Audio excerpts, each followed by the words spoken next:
በሙሉ ልቤ መሰክርላታለሁ። እንዲህ ያለ ነገር አታረግም።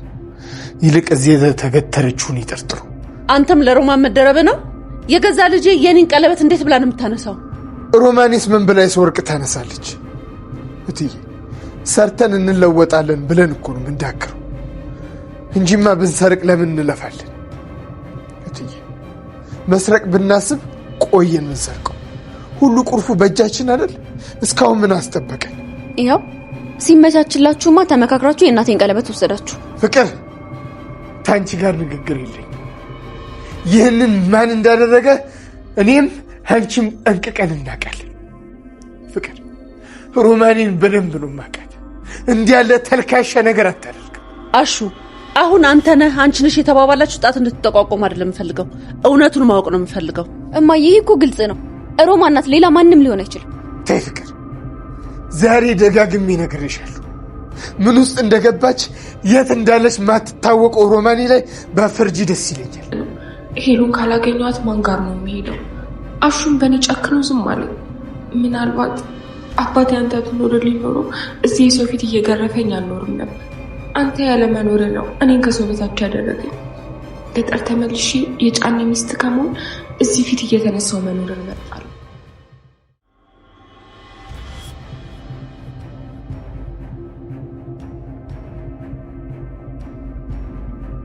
እህቴ አዴ ጋር ብሄድ ይሻላል። ለእሱ ሄጄ የሆንኩትን ነገር እንዳለ በነግራት ትረዳኛለች። ደግሞ እሷ ጋር መሄዴ እሷ ሌላ ጭንቀት ነው የሚጨምርባት።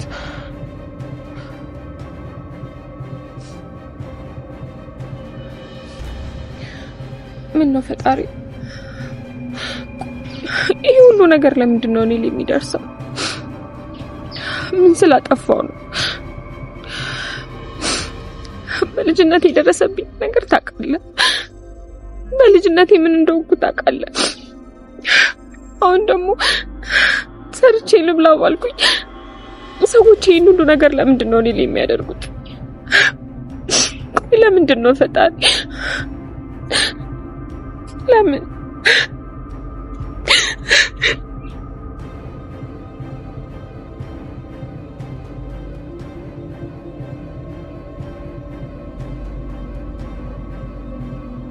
አረ ለልያ ያላገኘሁትም ይሄው ቤት ውስጥ ተደብቄ ቁጭ ብያለሁ። እንዴት ልውጣ?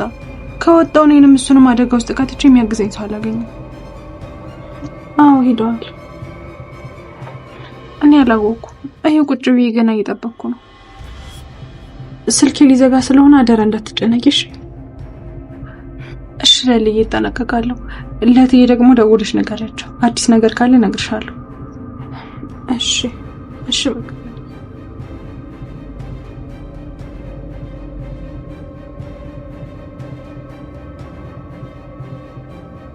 ማን ነው? ሮሚ ወደ ቤቷ ተመልሳ ምንም እንዳልወሰደችና ስሟን መልሳ ማጽዳት አለባት የምትሉ ካላችሁ ቪዲዮውን ላይክ ያደረጋችሁት ከምን ጊዜውም በላይ ብዛታችሁን አሳዩኝ። በሌላ በኩል አሹ እሷን እየፈለገ እንደሆነ እሷ ሳታውቅ ግን አሹ ራሱ ዝም አለኝ እያለች በጣም ቅር ብሏታል። አሁን ላይ ሮሚ መዋላ መሄድ የምትፈልገው በሌላ በኩል ባይሆንም ግን አሁን የመጨረሻ አማራጯ አደይ እንደሆነ አውቃ ወደ አደይ ለመሄድ ጉዞዋን ጀምራለች። አሹ ግን ከዛ ቀድሞ መድረስ ይኖርባታል። በሌላ በኩል ገጠር ያለችው አደይ ደግሞ ያው የዴቭን መለቀቅ ግዴታ ስለሆነባት ብቻ ደውላ ልትነግራቸው ነው። አዎ እዚህ ነኝ፣ እኔ መጥቻለሁኝ፣ እናንተ ከዚህ በኋላ ዴቭን መልቀቅ ይኖርባችኋል ብላ መናገር አለባት። አሊያም ግን እሱም ሳይለቀቅ ብዙ ጊዜያት ሊሆኑት ይችላሉ። እናንተ በቀጣዩ ክፍል ላይ ይታያል ወይንም ደግሞ ይሆናል ብላችሁ የምትገምቱትን ኮሜንት ላይ ያስቀምጣችሁልኝ። እኔ ደግሞ ቀጣዩ ክፍል ላይ የሚፈጠሩትን ቀንጨብ አድርጌ ልንገራችሁ።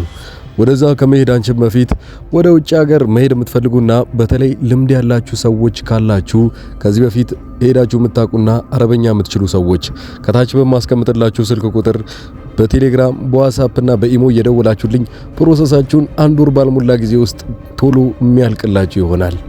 ሌላው ገጠር ያለችዋ የአደይ እናት እንግዲህ ቀጥታ ወደ አጋቾቹ ትሄድና ልጁን ምን አርጉት ነው የምትሉት? ከዚህ በኋላ እንድትለቁ ትፈልጋለሁ ብላ ተጠይቃቸዋለች። እነሱ ግን ወዲያው አንድ መረጃ ይደርሳቸዋል። ስለዚህ ልጅሽ መታለች ማለት ነው፣ መቼስ ይሄን ወሬ የሰማሹ ከሷ መሆን አለበት ይሏታል። ያኔ ግን ትደነግጣለች። ልጅቷ ወይንም አደይ እዛ ተደብቃ እንዳልመጣች ለማስመሰል እየሞከረች ነበረ። ነገር ግን እነሱ ቀድመው አወቁ ማለት እዚሁ ሰፈር ላይ ናት ብለው ሊያግቷት ላይ ይችላሉ። አደይ የራሷ አማራጭ ምን እንደሆነ አታውቅም። ወታ ዴቭን ለማስፈታት ብትሞክርም ደግሞ እሷን እንደሚይዟትና እንደሚያግቷት ጭምር ታውቃለች። ለዛም ነበር አንድ ቤት ውስጥ ለብቻዋ ታግታ ቁጭ ያለችው። ነገሩ እሷ ተደብቄያለሁ ብላ ብታስብም ግን በስተመጨረሻ ሰዓት አካባቢ አንድ ሰው ያልታወቀ ሰው ቤቱን እንዳንኳኳ አይታችኋል። ሌላው ስለ ፍቅር ሁኔታ እናውራ። ፍቅር እንግዲህ ሮሚ ከዛ ቤት ውስጥ ጠፋች ከተባለች በኋላ አንድ እዛ ቤት ውስጥ ያለ የእናትየው ቀለበት ጠፍቷል በሚል ሁኔታ ላይ እናትየው ትናደድና ከናንተ ከሶስታችሁ አልወርድም ብላ እነሱን ትቆጣቸዋለች። በተለይ የጠረጠረችው ደግሞ ሮሚን ነው። እንዴት ድንገት ከመሬት ተነስታ ከዚህ ቤት እንደወጣች አሁን ነው የገባኝ ትላለች። ወዲያው ደግሞ ፍቅር ነገሩን ለማባባስና እዚሁ ላይ እሳት ለመጨመር እየሞከረች ባለችበት ሰዓት ላይ አዎ እሷ ናት የወሰደችው አሁን ነው የገባኝ እንጂ ዝም ብላ ከዚህ ቤት አትወጣም፣ እሷ ናት ቀለበትሽን የወሰደችው ብላ እሷ ላይ ለማላከክ ትሞክራለች። ሩታ ግን ነገሩን እንደሰማች ወዲያውኑ ነበረ ፍቅርን የተቆጣቻት። እሷ ከዚህ ቤት ስትወጣ እንደማትወስድ ታውቂያለሽ፣ ነገሩና ይሄ ተንኮል ያንቺ ከሆነ ወዲያውኑ የት እንዳረግሽው መናገር ይኖርብሻል ብላ ትናደዳለች። ሩታ እውነትም ለሮሚ በደንብ ወግና ነበር እየተናገረች የነበረችው። አሹ ግን ይሄንን ነገር ሲነጋ ልቡ ይሰበራል። እሷን መጠርጠር አልነበረብሽም፣ እንደውም ይሄ ነገር ሁኔታው አንዴ ይፈታ እንጂ እኔም ከዚህ ቤት ለቅቄ እወጣለሁኝ፣ ሮሚም ያለ ስሟ እንዲጠፋ አልፈልግም ብሎ ይናገርላታል። ያኔ ግን የፍቅር እናት ያለችው አንድ ነገር አለ። ዝም ብለህ አታውራ፣ አንተም ቢሆን የሷ ተባባሪ ነህ ማለት ነው ይሄንን ቤት ለቅቄ እወጣለሁ ካልክ። እንደዛ ነበር የተባለው። እሱም ወዲያው ያከታተልና በቃ ነገሩ ችግር የለውም ሮሚን ያለችበት ሄጄ እንደምንም አመጣትና ወይንም ስሟ ከጸዳ በኋላ ከዚህ ቤት ሁለታችንም ለቀን እንወጣለን። ይሄ ነው የሷ አቋም። ፍቅር እናት ግን ወዲያውኑ የምትፈልጉትን አርጉ፣ ብቻ አንዴ እዚህ ትምጣና ማን እንደወሰደው ማወቅ ይኖርብኛል።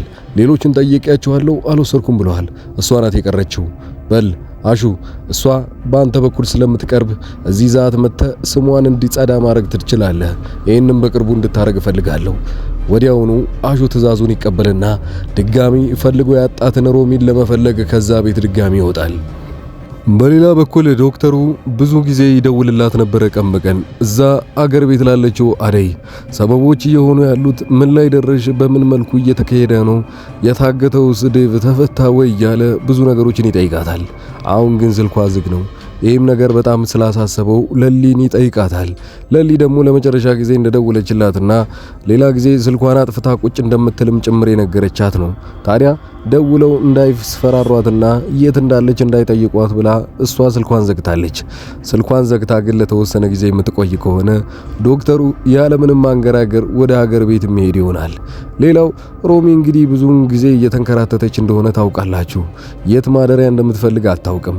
ታዲያ ወደ ቤቷ ትመለስ ይሆን አይስ ወይንስ ደግሞ እንደዛተችውም አደይ ጋር እዛው ገጠር ትሄድ ይሆናል? ያኔ በጣም ራሷን ስታጽናና እንደነበረውና እዚህ ቤት ውስጥ ያለው መከራ ምን ያህል እንደሚደርስባት በዚህ ልክ እና አገር ቤት ያለውን ነገር ሸሽታ እንደመታጭም ጭምር ስታወራ ነበረ። ታዲያ ከብስጭቶቿ መሃል ላይ ስታይነሳ የነበረው እነሱ እንደዛ ከሚያሰቃዩኝ አገር ቤት ተመልሼ ያው የነሱ መጫወቻ ብሆን ይሻለኛል ስትል ነበረ። ይህንን ስትል ግን እንኳንም አሹ አልሰማት። ምክንያቱም አሹ ታውቁታላችሁ ገና ከልጅነቱ ጀምሮ እዛ አገር ቤት ያለው ህይወቱን ሙሉ ለሙሉ ያበላሸው ሮሚን ተከትሎ በመጣ ሰዓት ነው። ተመልሶ መሄድ አይችልም። ተመልሶ ከሄደ ግን ብዙ ነገሮች ይጠብቁታል። ሮሚ ይሄን መታረቅ ከሆነ አሹንም የምትጎዳው ይሆናል። እናንተ ምን ይመስላችኋል? የራሳችሁን ግምት እያስቀመጣችሁልኝ በስተመጨረሻ የምናነሳው የአደይና የዴቭን ጉዳይ ነው። ዴቭ እንግዲህ ከታገተ እንደተባለው ከሆነ ቀናቶች እየተቆጠሩበት ነው። ነገር ግን ይሄ ነገር ብዙ ጊዜ የሚፈጅ ከሆነ አጋቾቹ ራሱ እንደሚለቁት ተስፋ እናደርጋለን። ምክንያቱም የአደይ አባት የማይመጣ ከሆነ እሱን ማሰራችን ጥቅም የለውም ብለው እርስ በርሳቸው ሲያወሩ እንደነበረ ጭምር ታውቃላችሁ። አደይ እዛ ብዙ የምትቆይ ከሆነና ምናልባት ወደ ውጪ የምታበዛ ከሆነ እሷን አግተው ወዲያውኑ ዴቭን የሚለቁት ይሆናሉ። የዴቭን እናትም በዚሁ ልክ የአደይን በቀል በዚህ መልኩ አባቶቿ እየመለሱላት ነው ብላ ስላሰበች ልጄን አደራ ይልቀቁልኝ፣ እሱ ከሷ ጋር እንደዚህ ከገጠመው በኋላ ህይወቱ እንዲመሰቃቀል አልፈልግም፣ ከዛ በፊት ተናግሬ ነበር እያለች የፍቅር እናት ጋር ደውላ ስታወራ ሰምታችኋል። መጨረሻው ምን ይሆን? ሌላው በስተመጨረሻ ልናነሳ የምንፈልገው ነገር ቢኖር ያው የገጀራውንና የለሊን እህትነት ወይም ወንድምነት ፍለጋ ነው። እሷ ከባቡሬ ተደብቃ እየተመላለሰች እንደምትጠይቀው ታውቃላችሁ። ባቡሬን የምትደበቀው እንዳይከለክላትና መቼስ ይጎዳሻል ብሎ ስለሚያስብ እሱ ወንድምነቱን በጣም ስለናፈቃት ማየት ስለምትፈልግ ብቻ ተመላልሳ ትጠይቀዋለች። ለሊ ግን በዚህ ሰዓት የተረዳችው አንድ ነገር አለ። ገጀራው የሚፈልገው ትክክለኛ እህትነቱን አይደለም። እሷ እውነትም ወንድሟ እንደሆነ ታውቃለች። ነገር ግን ጥቅም ብቻ ነው እየፈለገ ያለው። ለምንድነው ከዚህ ማታስፈችኝ? ታዲያ ካላስፈታሽኝ አንቺም ለካ እንደ እናትሽ ነሽ። እናትሽ ገና ከልጅነቴ ጀምሮ ነበረ ስትበድለኝ የነበረው። ጎዳና ወጥቼ እንደዚህ አይነት መጥፎ ባህሪና ብዙ ነገሮች እንዲደርሱብኝ ያረጋችው ያንቺ እናት ነች። እናታችን ብለሽ እንዳጠሪያት። በዚህ ሁኔታ ላይ ቶሎ ከዚህ እንድታስፈችኝ እፈልጋለሁ። ለሊ ይሰማታል። በልጅነቱ እንደተሰቃየም ጭምር ወደዚህ ጭካኔ የተቀየረው በእናቱ እንደሆነም ጭምር እየተረዳች መታለች። ታዲያ ከዛ ቦታ ላይ ታስፈታው ይሆን ወይንስ እዛው እንዳለ እሷም የራሷን ህይወት የምትቀጥል ይመስላችኋል? ቀጣይ ክፍል ላይ እስክንገናኝ ድረስ እንዳልኳችሁም ቻናሉን ሰብስክራይብ በማድረግ በቅርቡ 100,000 ምንገባ ይሆናል። መልካም ጊዜ